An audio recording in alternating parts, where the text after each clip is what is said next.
बच्चों, यहाँ पर हमें एक सत्य और असत्य का क्वेश्चन पूछा गया है कि एक स्टेटमेंट दी गई है और हमसे पूछा गया है कि क्या वह स्टेटमेंट सत्य है या असत्य है, और साथ ही ये पूछा गया कि आप अपना कारण भी दीजिए कि आप अगर उसे सत्य मानते हो तो क्यों, और अगर असत्य मानते हो तब भी कारण दीजिए कि क्यों।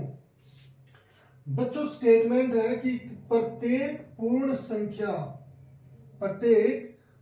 संख्या एक प्राकृत संख्या होती है। इसका जवाब देने के लिए बच्चों हमें पहले क्या पता होना चाहिए कि पूर्ण संख्या होती कौन सी है। बच्चों, पूर्ण संख्याएं हमारी कौन सी होती है? जो जीरो से शुरू होती है।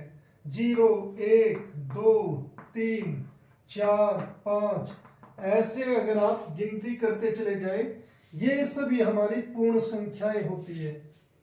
फिर बच्चों, प्राकृत संख्याएं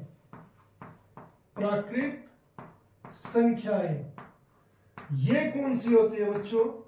ये होती है हमारी जो 1 से शुरू होती है। 1, 2, 3, 4, 5, ऐसे जो 1 से शुरू होती है। अब बच्चों, उसने कहा कि प्रत्येक पूर्ण संख्या अब बच्चों, प्रत्येक पूर्ण संख्या ये होगी। ये पूर्ण संख्या एक प्राकृत संख्या होती है। बच्चों, अगर मैं 1 की बात कहूं, 1 पूर्ण संख्या है तो प्राकृत भी है। 2 पूर्ण है तो प्राकृत भी है। 3 पूर्ण है तो प्राकृत भी है। ऐसे 4, 5, ऐसे सभी संख्याएं जो भी पूर्ण संख्याएं हैं मगर वो प्राकृत भी है। मगर अगर बच्चों इसकी बात करें 0 की, तो 0 पूर्ण संख्या तो है, मगर क्या यह प्राकृत संख्या है? यह प्राकृत संख्या नहीं है।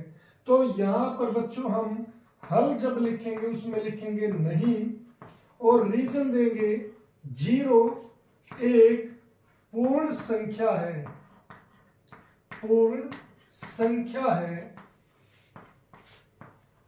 परंतु प्राकृत संख्या नहीं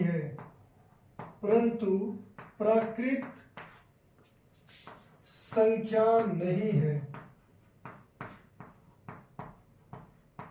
तो इस तरीके से बच्चों हम यहां पर इसका जवाब दे सकते हैं।